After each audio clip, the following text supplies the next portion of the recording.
let's talk about Runnin' with the Devil.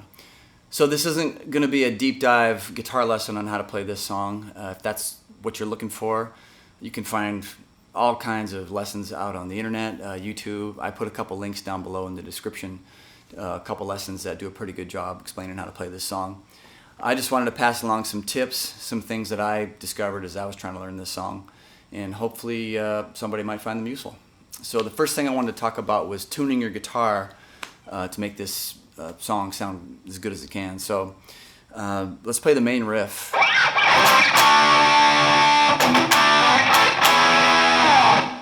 It's basically played on the D, the G, and the B string, and on some of the chords that you're fretting, you're going to be playing a major third interval on the G and the B string. So these notes, for example. And then the next chord would be this. You know, they sound okay, but not great.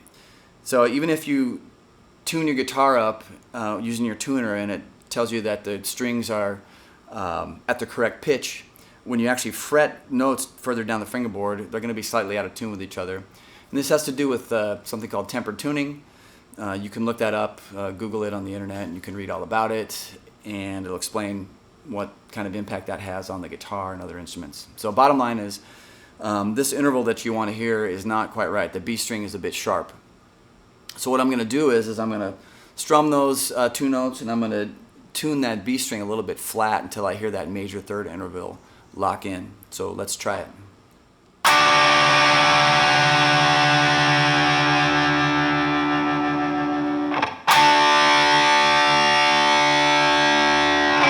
And there it is. Now when I play this riff, the chords are really going to resonate a lot better and just sound cleaner and just bigger and nicer. So let's try it.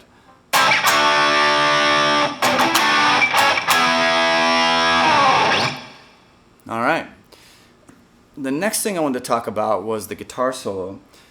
In the scheme of things, this is not one of the more challenging Van Halen guitar solos that you're going to maybe try to learn. But it does have a couple tricky parts, and one of them for me was there's a double stop bend, the very last lick of the solo. And I don't play double stop bends that often, not like this anyway. So let me demonstrate real quick. Basically, I'm fretting notes on the 15th fret on the B string and the 14th fret on the E string, and I'm bending those up a whole step, both of them at the same time. And it's going to sound something like this. So I'm bending this one up a whole step, and this one up a whole step. Now, I still don't have it perfect, but it's doable with a little bit of practice. So what I discovered was that when I'm fretting these notes, I want to make sure that my fingers are coming down perpendicular to the fingerboard.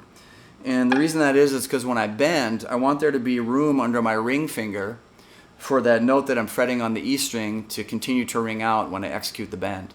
So coming down, and then it took me some fiddling to get that position just right. And when I first started playing this, my fingers were a little more horizontally oriented to the fingerboard, and so when I'd bend up, my ring finger would mute that high E string, and it just wouldn't get the right sound. To get my fingers in the right position to execute this bend at tempo with the song, I was playing this, the lick that comes just before putting my fingers on the frets to execute that bend. It starts on the 12th fret on the B string, and the lick sounds like this. I'm going to use my middle finger as part of that, that double stop bend.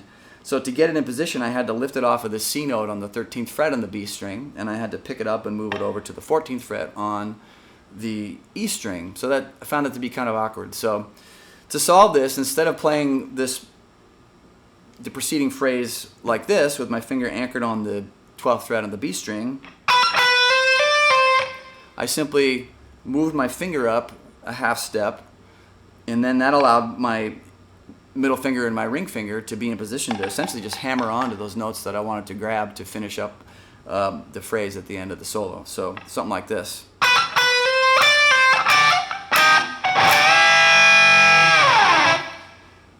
that's it. So that's what I wanted to share with the world. Hopefully somebody found it useful, and we'll catch you later.